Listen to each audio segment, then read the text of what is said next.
Voici un nouveau podcast qui parle de la mobilité internationale et qui va rejoindre la galerie des 2000 interviews disponibles sur françaisdanslemonde.fr. Je suis Gauthier Seyss et j'ai le plaisir de passer 10 minutes avec Marie et Louise. On va voyager lentement. 10 minutes. Le podcast des Français dans le monde. françaisdanslemonde.fr. Elles sont toutes les deux fans de voyage et d'international et elles se disent que ce serait peut-être pas mal d'en faire un métier et d'en vivre. Bonjour Marie. Bonjour. Bonjour Louise.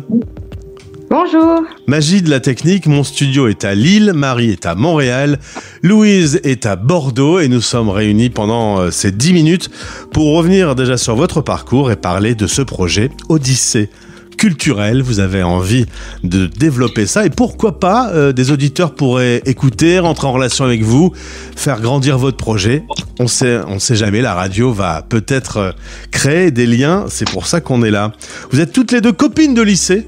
Marie a 28 ans, toi tu es originaire de Bordeaux, des études relations internationales, tu as vécu à Dublin, en Mongolie et là tu as décidé depuis 2 ans de vivre au Canada où tu travailles également dans une agence de relations presse. Alors la vie montréalaise est toujours aussi agréable, à chaque fois on ne dit que du bien de Montréal. Effectivement, oui, toujours aussi agréable. Ça fait 2 ans que je suis ici et je compte bien rester. Ah ouais. Donc, ouais. Et la rude période d'hiver, ça va? Tu en as fait ton affaire? J'ai fait un hiver il y a 2 ans du coup, et l'hiver dernier, on est parti au Mexique pour 3 mois. Donc, tranquille, c'est une solution. Ça justifie. Côté Louise, donc toi, forcément vous étiez copine de lycée, donc de Bordeaux aussi. Tu as fait des études de sciences avec une thèse sur les énergies renouvelables. Alors quand on en a parlé, j'ai senti que c'était pas non plus ta passion première. Chaque jour, tu t'éloignes de la science, non ? Ouais, de base, c'est vrai qu'avec Marie, et moi-même, on est très intéressés par l'art, moi notamment par l'événementiel aussi, donc je m'orienterai plus après 9 ans d'études en sciences sur l'événementiel et l'art. Excellent parcours pour là, beaucoup d'années pour travailler dans un domaine qui finalement pourrait ne pas entièrement te satisfaire, c'est ça ? C'est ça, oui. Après, c'est très utile et voilà, mais je m'orienterai plus sur quelque chose qui me passionne, donc le voyage, la culture, voilà. Et puis, comme ce sera pour toute la vie, autant faire un métier que l'on aime bien. J'en sais quelque chose. Tu as vécu, dans le cadre de ces études de sciences, 1 an et demi au Japon. Petite question, c'est quand même une autre culture, c'est au bout du monde. Qu'est-ce que tu as gardé comme souvenir marquant de cette vie là-bas ? Alors une autre planète, je dirais même. C'est vraiment. J'avais déjà voyagé avec mes parents 2 semaines là-bas et je voulais vraiment vivre 1 an pour voir si je pouvais y vivre. Et c'est vrai que c'est très marquant. C'est un peu ce mélange de culture traditionnelle et en même temps toute la technologie. Ça va très vite. Donc moi, j'étais pas totalement à Tokyo. J'étais à 1 heure de Tokyo sur un campus universitaire, mais c'était une année incroyable. J'ai pu beaucoup voyager aussi, donc j'ai eu la chance. Et je conseille à tout le monde, si vous pouvez faire un petit voyage au Japon, c'est magique comme endroit. Tu m'as dit une autre planète, donc c'est quand même vraiment pour marquer une grande différence.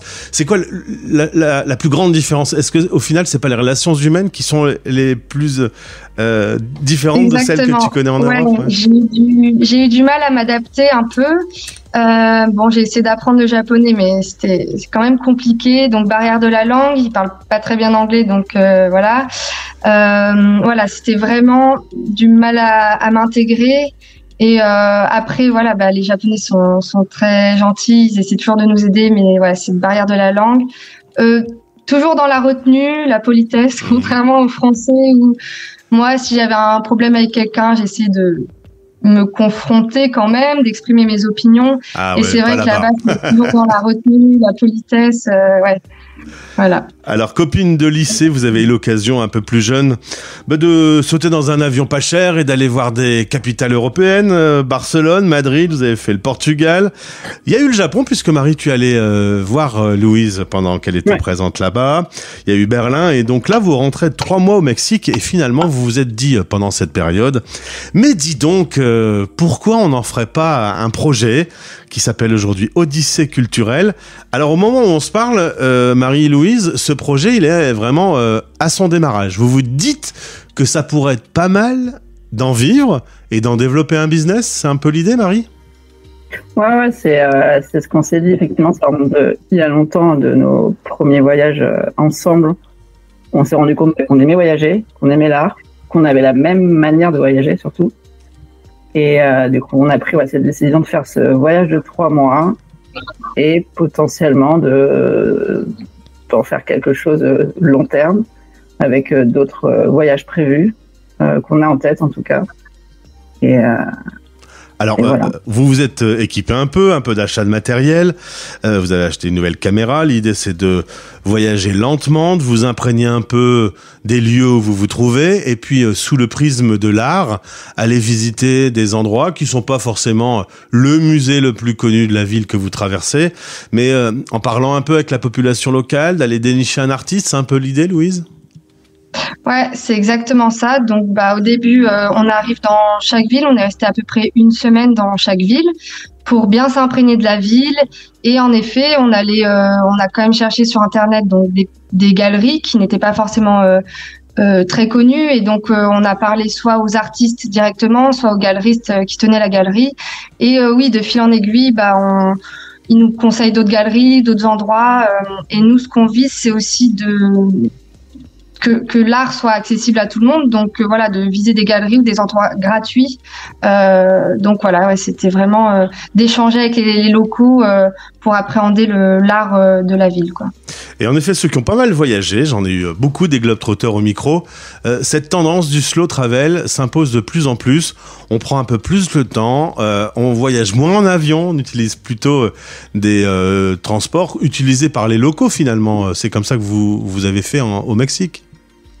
Ouais, c'est ça. C'est pour plusieurs raisons, mais c'est sûr qu'il y a le côté écologique d'essayer de limiter de prendre l'avion, et puis le côté de prendre son temps et rencontrer les locaux. Et comme tu dis, prendre les transports des locaux, ce qui est encore mieux justement pour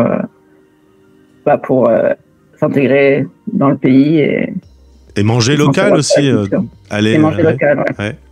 Nous, ce qu'on faisait, c'est ça, c'est qu'on faisait nos courses et on prenait des Airbnb, donc on avait notre appartement, donc on se faisait à manger nous-mêmes. Effectivement, c'est sûr qu'on allait manger aussi dehors de temps en temps. Mais c'était aussi manger local. Résultat, vous avez déjà dans un coin de votre tête une envie de parcourir le sud de l'Europe, pourquoi pas en vélo, pourquoi pas aussi pour une période de 3 mois. Petite question, comment vous arrivez avec vos boulots ? Alors pour l'instant, Louise, tu es en train de chercher du boulot, donc tu as un peu plus le temps. Mais toi, Marie, comment tu arrives à te libérer 3 mois ? C'est incroyable. J'ai pris une pause de 3 mois.